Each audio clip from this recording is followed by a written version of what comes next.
Hello and welcome. अगर आपके पास कोई भी एप्लीकेशन है, उस एप्लीकेशन के लिए आपको चाहिए बैकएंड।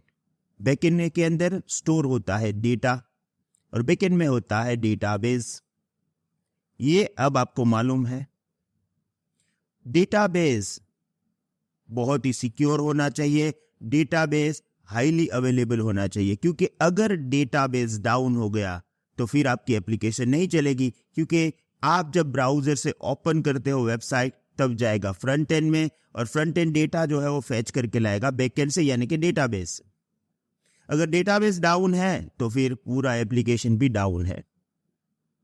अब अगर आपको डेटाबेस डिप्लॉयमेंट करना है तो आपके पास 3 रास्ते हैं। पहला, ऑन प्रीमाइसेस। दूसरा, आप EC2 इंस्टेंस बना के इसके अंदर भी डेटाबेस डाल सकते हो। एंड तीसरा है AWS RDS। AWS RDS cloud based system रहेगा, आप अपना डेटाबेस डायरेक्टली क्लाउड में डिप्लॉय करोगे। और ऐसा नहीं है कि AWS RDS जो है वो आपके फेवरेट डेटाबेस को सपोर्ट नहीं करता है।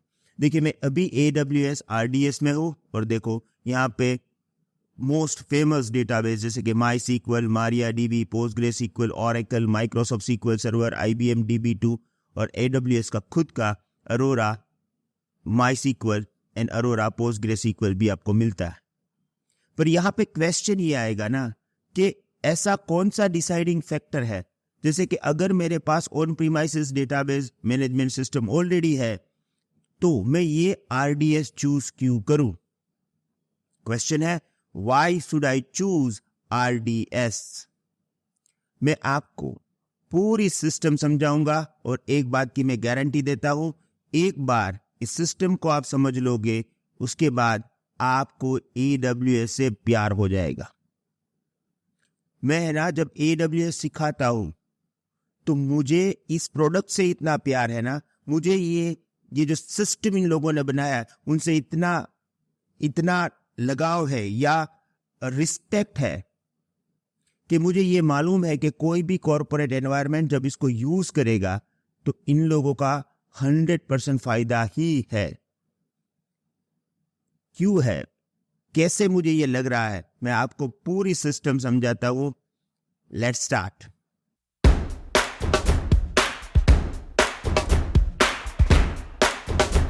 Two minutes. यहां पे मैं आपको एक रिक्वेस्ट करना चाहूंगा। देखिए, आप हमारे AWS के वीडियोस देख रहे हो। अगर आपको लगता है कि ये वीडियोस देख के आपकी स्किल इंप्रूव हो रही है, आगे जाके ये वीडियोस आपको जॉब में हेल्प करने वाले हैं, तो प्लीज हमें जरूर बताइएगा। आपको अगर हमें कुछ भी बताना है, आपके पास कई सारे रास्ते हैं, पर एक रास्ता है सब्सक्राइब टू दिस चैनल। देखिए, हमारे बहुत ही बड़े प्लान हैं। आगे जाके एज्योर के वीडियोस आने वाले हैं, डेवऑप्स के वीडियोस आने वाले हैं, पर उसके लिए हमें आपके मोटिवेशन की भी जरूरत है। Subscribe to this channel is free for you, पर यहां पे हमारे जो आगे के प्लान हैं वो पूरे डिसाइड होते हैं।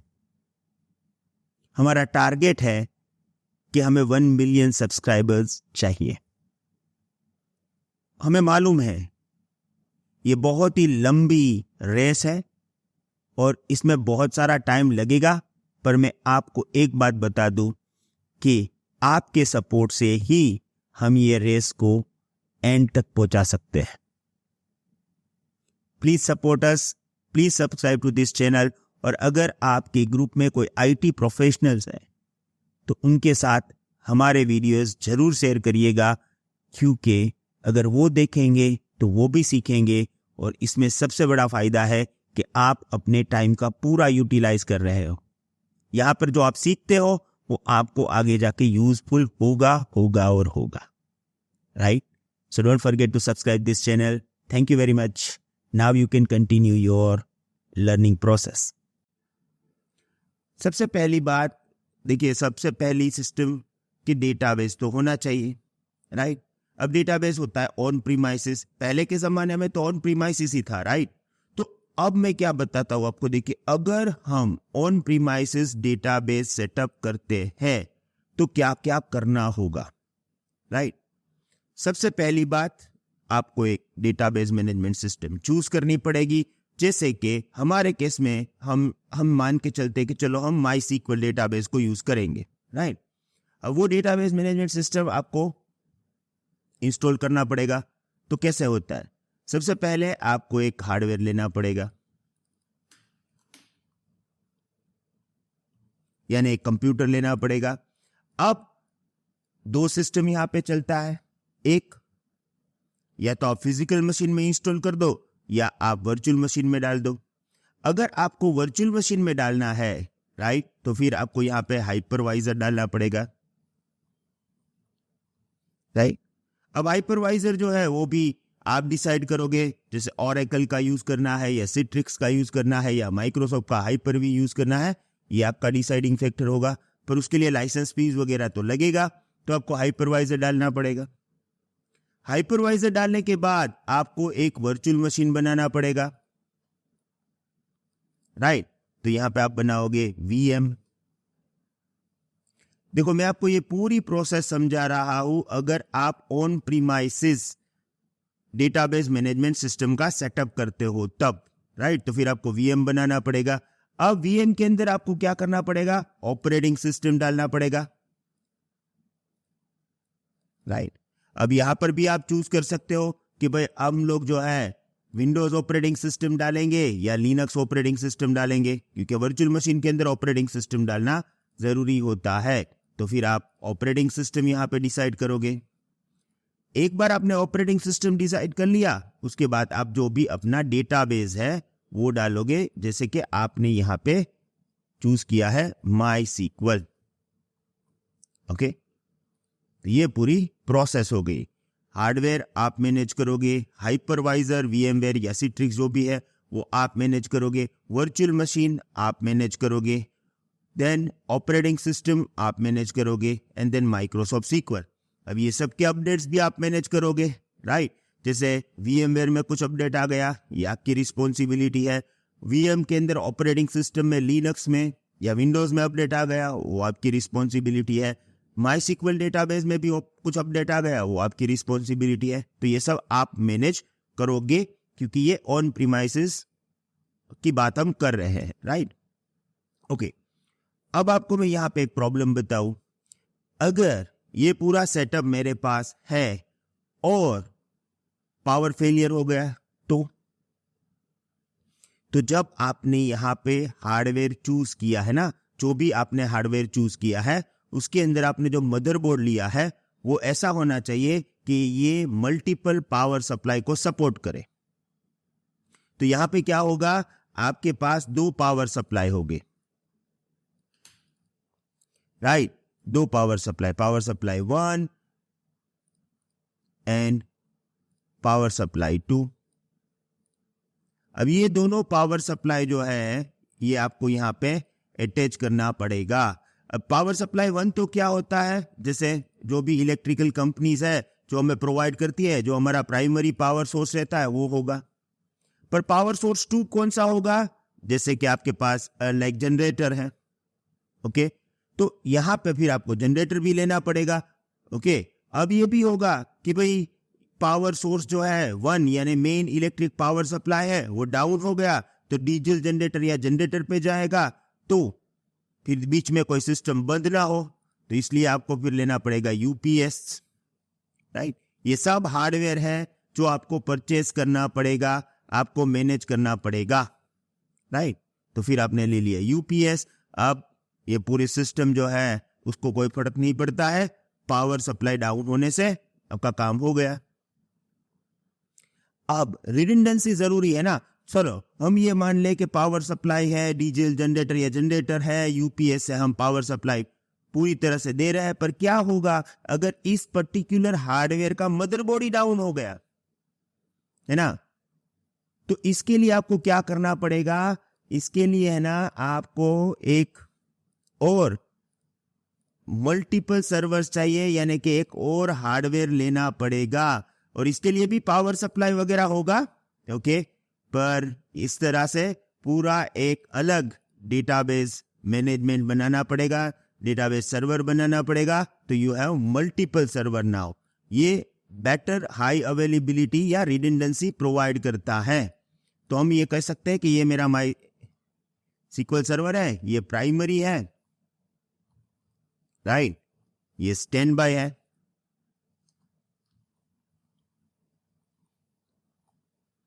ओके, अब ये पावर सप्लाई यहां पे मैं ड्रॉ नहीं कर रहा हूं, पर पावर सप्लाई भी उसका भी होगा।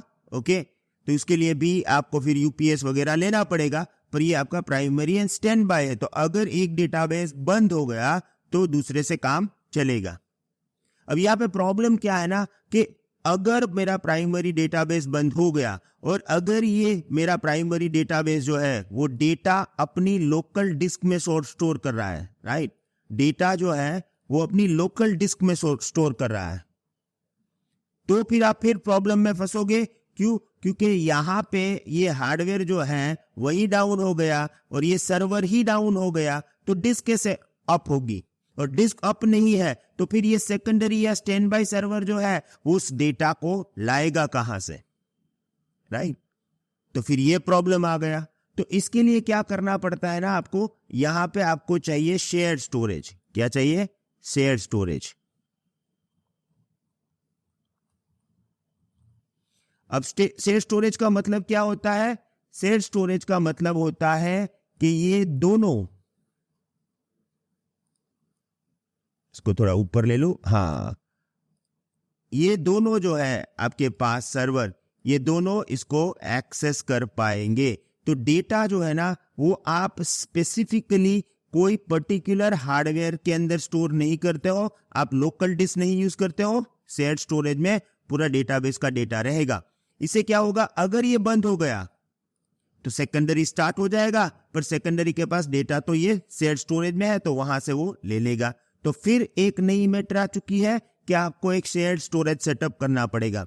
देखिए, जो भी मैं बोल रहा हूं मेरे लिए बहुत इजी चीज है, क्योंकि मुझे यहाँ पे सिर्फ ड्रॉ करना है। आप अगर ये रियल में देखोगे तो इट इज वेरी एक्सपेंसिव। आपको ये हार्डवेयर मंगाने पड़ेंगे, आपको मार्केट में जाके जनरेटर के लिए देखना पड़ेगा, वहां पर साइलेंट वाला आता है, उसके फिर ऑप्शंस होके उसके इंस्टॉलेशन देखने पड़ेंगे। शेयर्ड स्टोरेज के अंदर भी बहुत सारे स्टोरेज ऑप्शंस अवेलेबल है, जैसे कि सेंस स्टोरेज है। अब सेंस स्टोरेज बहुत ही एक्सपेंसिव होता है, कौन सी कंपनी का लेंगे तो ऐसे हार्डवेयर लेना पड़ेगा। अब यहां पे और एक क्वेश्चन आएगा कि चलो भाई ये सब कुछ तो हो गया, but how you are going to access them, है ना? क्योंकि डेटाबेस को अल्टीमेटली आपको एक्सेस तो करना पड़ेगा। तो इसको एक्सेस करने के लिए क्या करेंगे? अब देखो, इसको एक्सेस करने के लिए फिर हमें चाहिए नेटवर्किंग। तो नेटवर्किंग के लिए क्या होगा, आप स्विच लोगे, राइट, नेट स्विच नेटवर्किंग के लिए। तो इंटरनेट स्विच लिया हमने,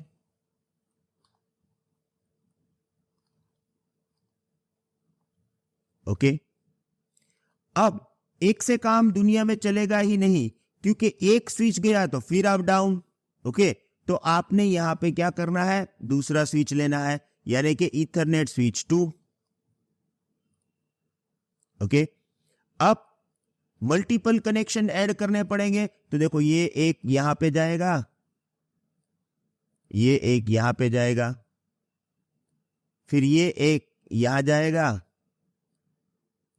ये एक यहां पे जाएगा, राइट। तो ये नेटवर्क कनेक्टिविटी प्रोवाइड करेगा और यहीं से फ्रंट एंड जो है वो एप्लीकेशन को एक्सेस करेगी। फिर इंटरनेट की जरूरत है तो फिर आपके पास होगा राउटर,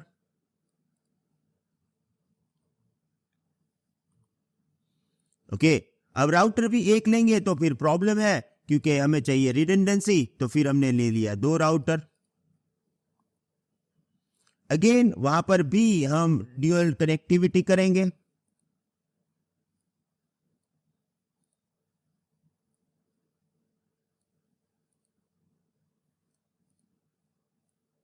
ओके। अब यहां पे और एक कनेक्टिविटी हमें चाहिए, वो है इंटरनेट, आईएसपी। तो यहां पर भी हम ड्यूल कनेक्टिविटी लेंगे, यानी कि ये हो गया हमारा internet, internet ISP 1 and then internet from ISP2।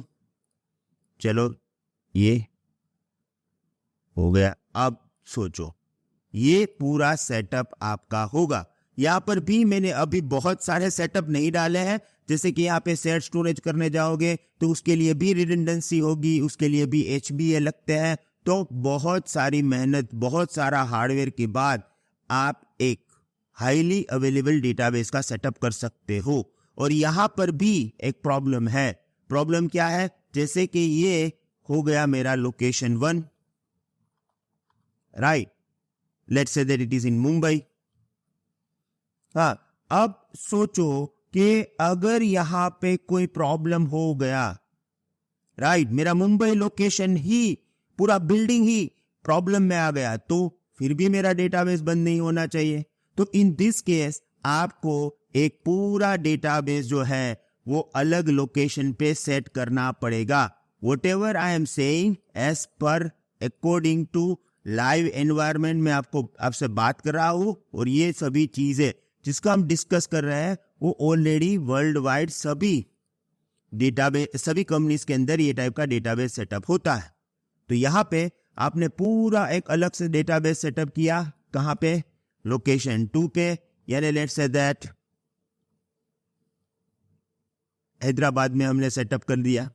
अब आप यहाँ पे ये बोलोगे कि ये जो हैदराबाद का सेटअप है इसके साथ कम्युनिकेशन कैसे करेगा?